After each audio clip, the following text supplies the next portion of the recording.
So thank you, John. Appreciate it. So what I'm going to talk about is my company is in Mountain View, where Google is. And we have Google people. I'm lousy in MIT beavers, okay? I got a bunch of MIT people. And by the way, they're not traditional signal processing people. There's nuclear physics. There's material physics. There's all kinds of people, because machine learning, deep learning, while it's mathematics based, it's not necessarily traditional signal processing, although it can be used for that. So, medical, I always talk about my slides. My disclosure is that I'm an owner, I'm a board member, I'm an officer of AliveCor, and Mayo Clinic, who I'll talk about in the slides, is an equity owner in AliveCor. But WashU is not. Just saying. So I'm going to be talking about things. I'm just pointing. I will be talking about technologies that have not been cleared by the FDA. That's my protect my butt slide. Okay. Now, has anybody ever heard of Vinod Khosla? Okay. Well, he's the chairman of my board. He's a billionaire venture capitalist, one of the biggest in the world. Co-founder of Sun. He was at Kleiner Perkins for many years. And has anybody ever heard about it? He has this white paper on his website, and it very famously said 80% of what doctors do will be replaced by machine learning or done more efficiently. And I keep asking him, I am in the 20%. He takes that humorously. This is the Gartner hype cycle curve. And anybody who's seen this is the Gartner group came up with it. It's all about the adoption of technology, the evolution of technology. And what you see here is that this is about machine learning. And we're up there really close to the top. AI and healthcare advisors, assisted robots, and we're going to go down probably into the trough of disillusionment. But ultimately, I'm 100% convinced that machine learning and artificial intelligence beyond what we used to all call expert systems will become critical. And those of you who follow me, I've got a social media presence a little bit. And one of the things I said, they were talking about, there's a paper just published in, it's either published in the Nature Journal or PLOS. And it was that a collective intelligence. So this was a swarm of human experts plus two deep learning systems combined outperformed either. And a good friend of mine is a guy named Dr. Gary Clifford, who's the chair of bioinformatics at Emory, Georgia Tech. And I sent him the paper and I said, Gary, what do you think? And he said, the deep learning was more sensitive and the doctors were more specific. So it makes sense that combining them gave you the best of all worlds. And I think that the concept of collective intelligence and that AI should be augmented intelligence and that it's going to augment us. And a joke, some of you have heard this already, so please forgive my repetition, is I tell my kids, I have 4 children ages 20 to 33. And they're doing all kinds of different things. I got one in medicine, but the rest are, museums and movies and politics. And I tell them, do whatever floats your boat, what excites you, what you think you want to do for the rest of your life, or you might change it, but do what makes you excited at that time. But understand there are 2 jobs I think you shouldn't do. Truck driving and diagnostic radiology. Because both of those jobs are ones that will be easily replaced by AI. Because trucks go from point A to point B. Whether it's from New York to LA, don't have to stop to pee, don't have to stop to eat, no alternative things that you're doing in motels, none of that. And it's point to point. That's going to happen in my lifetime. And that's a disruptive thing because 26 states, truck driving is the #1 job. And the second thing is diagnostic radiology, because when you sit, medicine is still human. You physicians in the audience know it's patients. And you interact with patients, and patients don't necessarily want to interact with a machine, especially if it's giving them bad news. And so the human aspect of medicine is still going to be there. I don't care how sophisticated the systems we develop are. And radiologists don't have that, diagnostic radiologists. And so You know, I used to say that the diagnostic radiologist would simply evolve. For those of you old enough, and I don't know that anybody is, maybe Dr. Rudy, there was a song in the 1960s said, in the year 2525, if man is still alive. And what I said is, in the year 2525, radiologists won't have arms or legs. They'll just roll out of bed, read scans, and roll back. But the reality is, I don't even think they're going to do that. So those are the jobs not to do. Okay, computerized ECG analysis has been around for 50 years. Every 12-lead ECG machine has an analysis program, and I was the chief scientist of GE Cardiology, which before was Marquette, which has a very famous algorithm called 12SL, and Philips has theirs, and I have some patents in Philips, and Dave Mortera has his, and they're all pretty good. They're pretty good.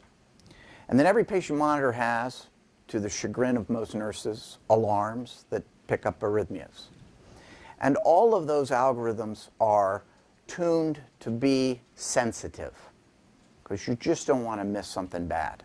But because of that, we have this thing called alarm fatigue, and we get overcalls, we get all kinds of things. So what's this hype? We've had it for a long time. Well, what about AI and ECG? We've had it. Well, that AI told us what we as experts could see, what we as experts could understand. And I'll show you what that means. This is an acute anterior STEMI, ST elevation myocardial infarction. You can see ST elevation V1, V2, V3, V4. That's a baddie. That's a widowmaker. That's an LAD. That patient needs to go straight to the cath lab. Do not pass go. Do not collect $200. I could see that. The computer algorithm could see that. Great. This happens to be a device from my previous company I sold to GE, but this is VTAC. Okay? The monitor could see that. Ding, ding, ding, ding, ding. You know, nurse, do it. We got that. We could see that, but the algorithm could pick it up. Those are things that we as experts could see, oftentimes better than the algorithms, but the algorithms can pick those up. The difference between that kind of AI and what I'm going to talk about is that I'm going to talk about AI that sees things that we don't pick up, that we cannot see, that after 115 years of electrocardiography we still don't get. And it uses the benefit of machine learning, and the machines are unbiased. Well, they're biased by whatever data you put in them, but they're unbiased in terms of, I'm not feeling well today, I'm having a headache, I argued with my wife, blah, blah, blah, blah. They don't have those biases. And so I'm going to talk about AI that learns things we don't see and will provide us with insights that today we don't have. So why do we care about that? Well, I was just discussing the fact that in a small specialty called cardiac electrophysiology, one of the leaders, a guy named Peter Coey, just wrote an article that says we only had 80 people apply for fellowships, and there are 120 fellowship positions in the United States. That's a shock. That's like cardiac surgery. For years, cardiac surgery couldn't fill their spots. Why? Because cardiologists are taking that jobs away. All right? And so the problem is need is growing. And this is in the United States. What about the developing world? South America, Africa, China, India, where their doctor-to-patient ratio, their specialist-to-patient ratio is astronomical compared to ours. And if we can't handle all our patients, we're going to need some help. And we're building medical schools, right? We're building new medical schools. Kaiser Permanente is going to start a medical school this summer, put it in Pasadena, near the JPL and Caltech. But we can't build them fast enough. We can't train enough students. So therefore, we're going to need some help. Paul Friedman is the chair of cardiovascular medicine at Mayo Clinic in Rochester, Minnesota, and he has been a collaborator of mine, a friend of mine for a while, and these next slides were provided by him, and they all involve published material. So here's the 12-lead ECG. Standard 12-lead ECG, hundreds of thousands, if not millions, done every day, and but by looking at the 12-lead ECG, I can't tell you what the ejection fraction is, how much blood the heart pumps in a single beat, which is very important. We use it for a lot of things prognostically. You know, we need an echo. The gold standard today is MRI, but we need an imaging technology to be able to quantify the ejection fraction. But what if we could use a deep neural network to identify people with a low ejection fraction? Then the ECG, which the U.S. Preventive Task Force has said should not be used as a screening tool, what if it could pick up asymptomatic cardiac dysfunction, left ventricular dysfunction? Could potentially be very useful. That is a problem. Some people get a viral infection, a cold, and what they don't know is they just damaged their heart. They might feel a little more tired, something, but they didn't recognize that it wasn't just their sinuses that got impacted. And so the Mayo Clinic has had their own electronic medical record for 30 years. They just switched to Epic last year. And they've had a Muse system, a GE, previous Marquette ECG management system for 25 years. And so they've been storing literally millions of 12-lead electrocardiograms, stress tests, as well as clinical correlation data. And they took that data, and after we trained them, my company trained them. Maybe that was creating a monster, but I did. We trained them in deep learning because I had people from Google who had done deep learning at Google. And they applied it to some of their data to develop a deep neural network model of low ejection fraction, 12-lead ECG. And how did they do that? Well, they did it using ejection fraction by echo, which inherently has some issues in terms of accuracy, but it's used every day, and 12-lead ECGs. And they put those on opposite sides of a deep neural network, and they let it run its whole series of nonlinear decision points, all those nodes in there, and I'm not going to go into the specifics, to develop a model that's pretty darn good. So area under the curve, I don't think I have to explain that to anybody here.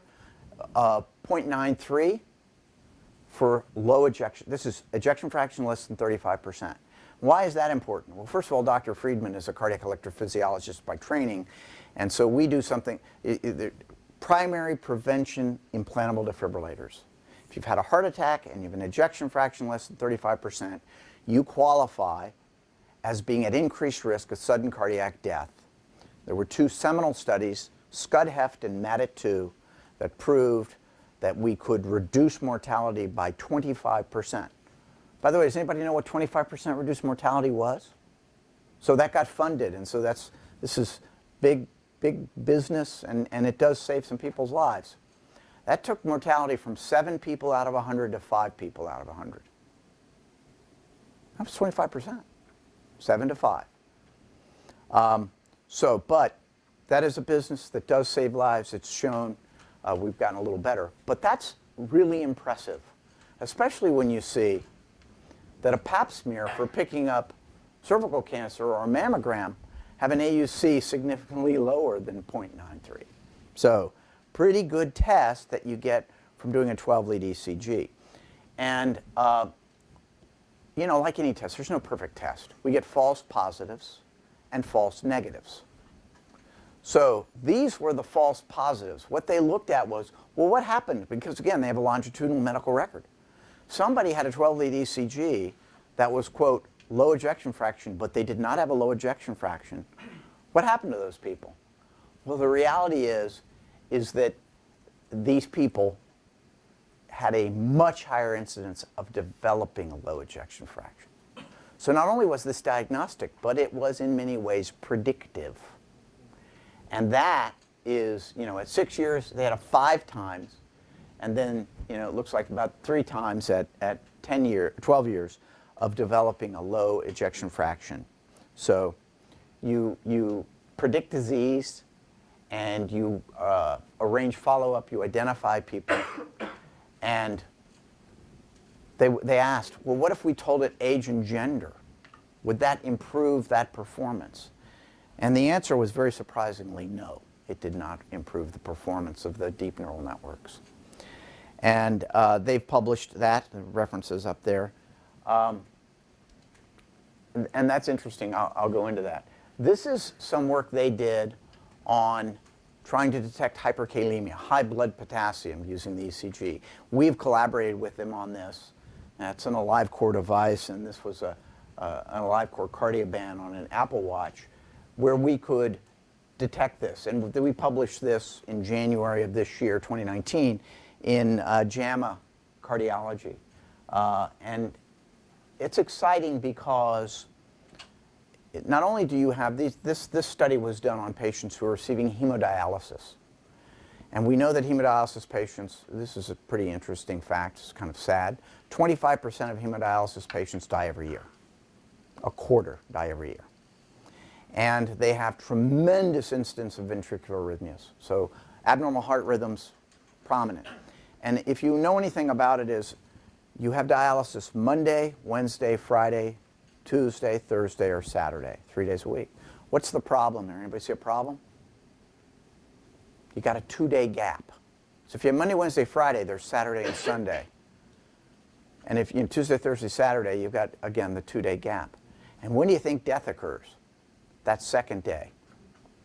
So things, your blood is not as clean that second day, your potassium. That's a bad population, but there are actually many others. Some of our more powerful medicines that we use in a problem called heart failure, renin-angiotensin system medicines raise the potassium.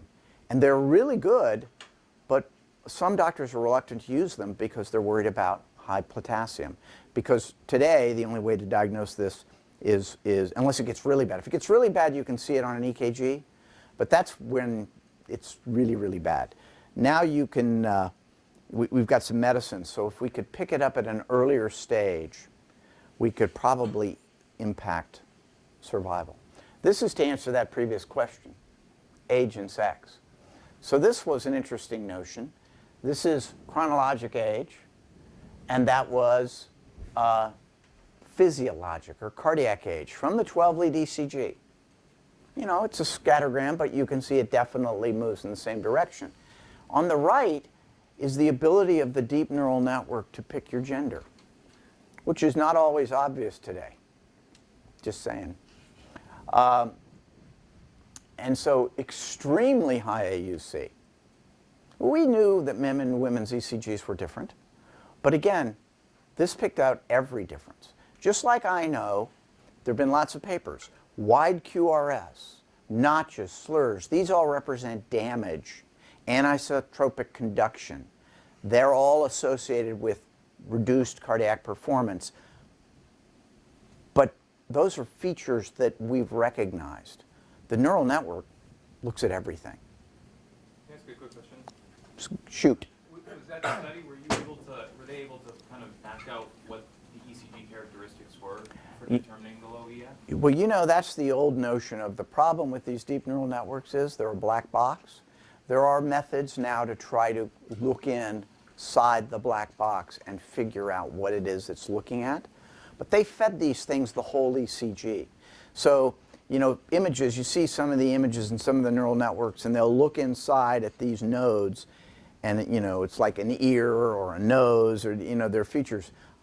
I don't think they've spent a lot of time at Mayo trying to interrogate the various nodes of the neural network. But it's clearly something of interest. It's of interest to the FDA, because can we trust a black box? And by the way, one of the things I want to tell you here is every one of these, and virtually every deep neural network publication, has been done on retrospective data, has been done on databases. And we have a great need to do prospective evaluation of these, because you can still overtrain a deep neural network, and it can still be biased by your data.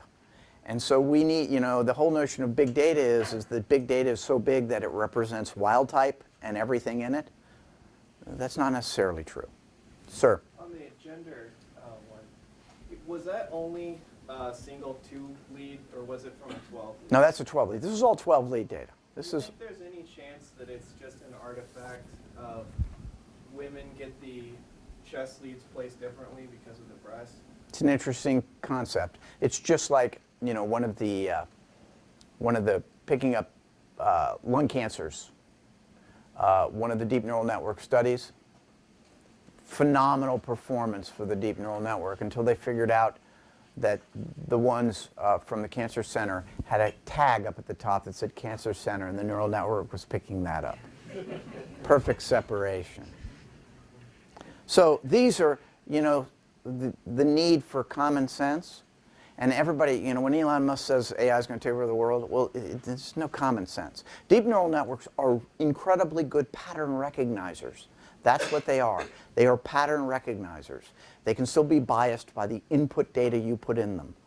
So those of you, and it is going to impact every aspect of medicine and engineering. So you need to know about them, but you also need to know about the limitations.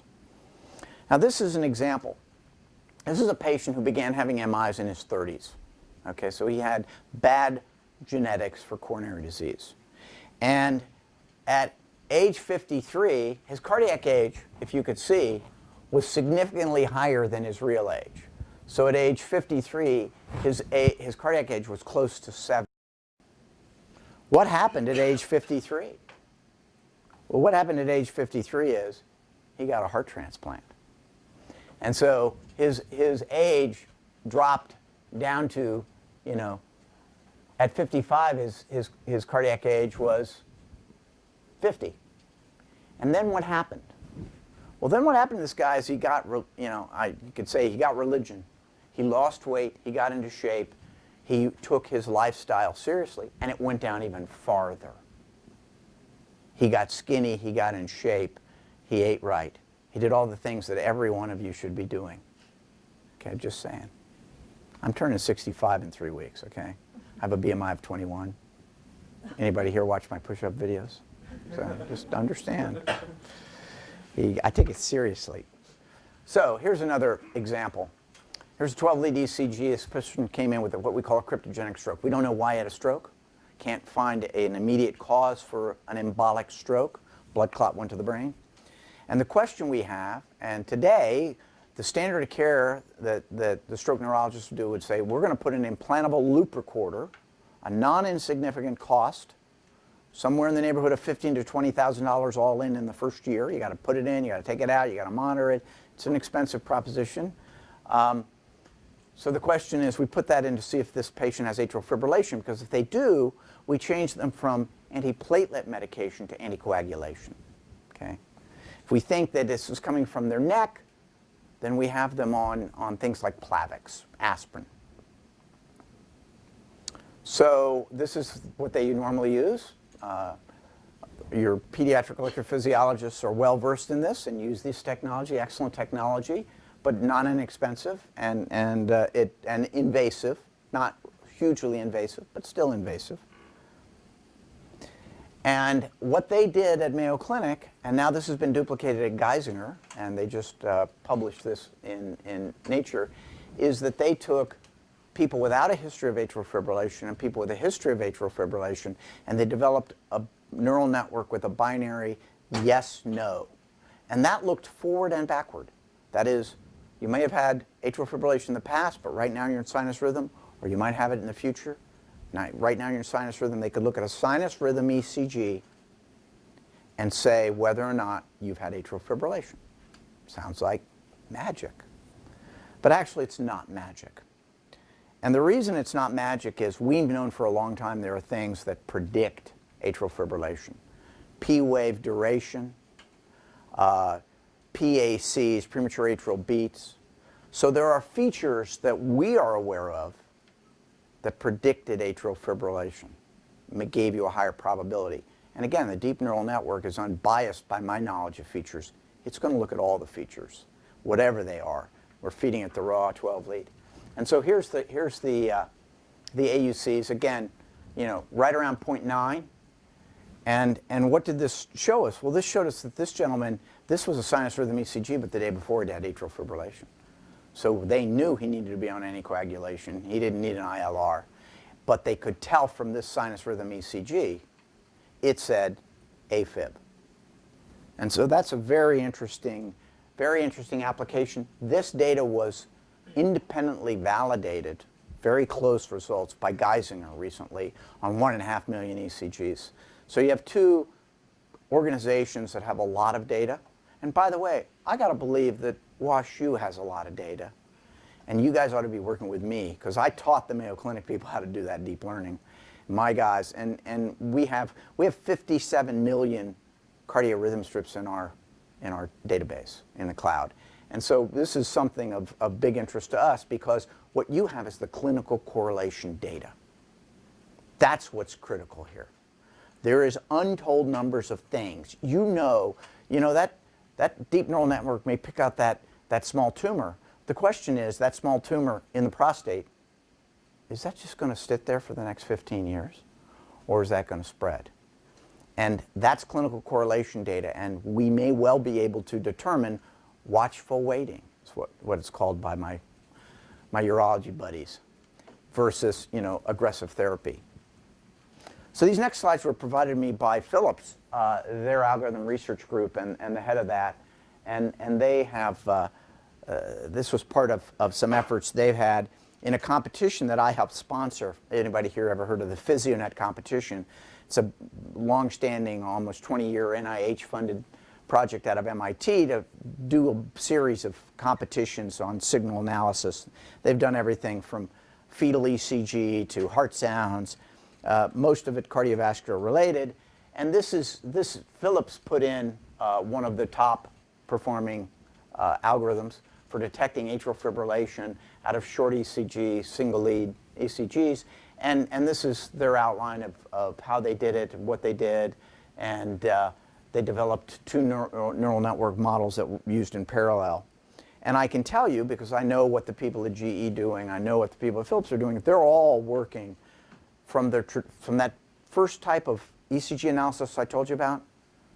That was feature, time, and frequency domain signal processing. I pick out a QRS, I correlate it against a template, I find features like the end of the T wave, the beginning of the P wave, and I define a series of what we call measurements, and I put it in a matrix, and then I have a lookup table that says these mean ventricular tachycardia, this means bigeminy, I label beats. That's traditional. They all know that this is going to beat that.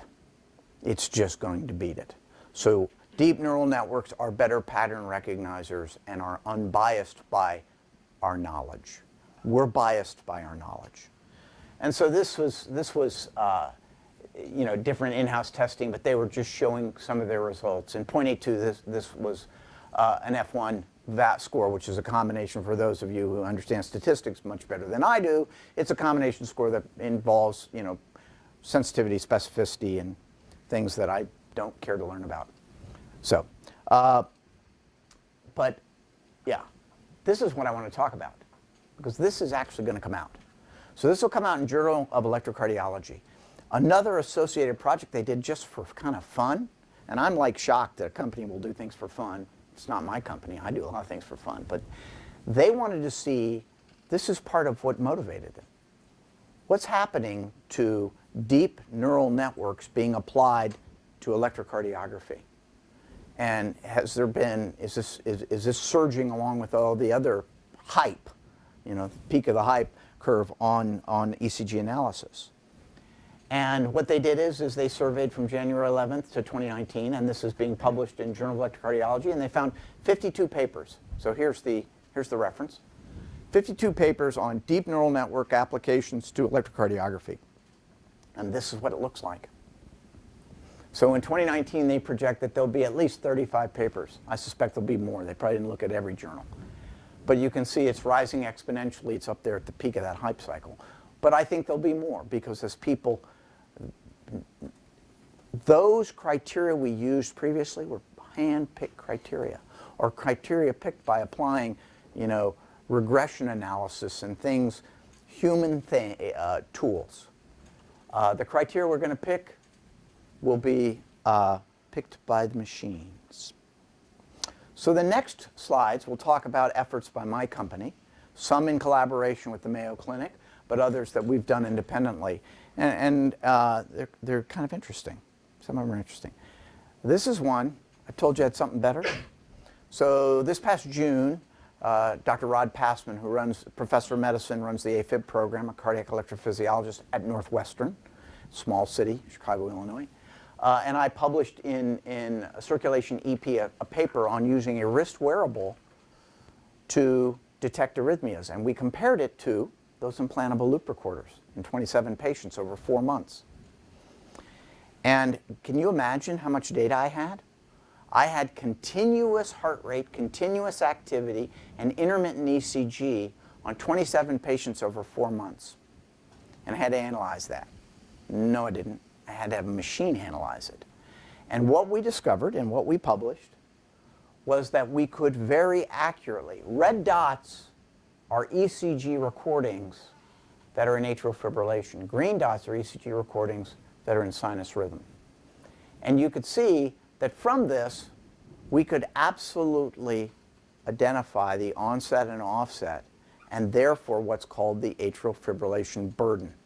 And Rod just published another paper saying that one of the controversies we have about AFib is that if you have 30 seconds of AFib and you have something called a CHADS-VASc score, a risk score about stroke, that's 1, we should tell you to lose weight and get in shape. However, that's not universally approved. In fact, if you have a CHADS-VASc 2, we might tell you the same thing, and that's not in the guidelines, and so that's really getting you in trouble. But the reality is your risk of stroke is a function of both that CHADS-VASc score and your atrial fibrillation burden. And this was shown in several studies.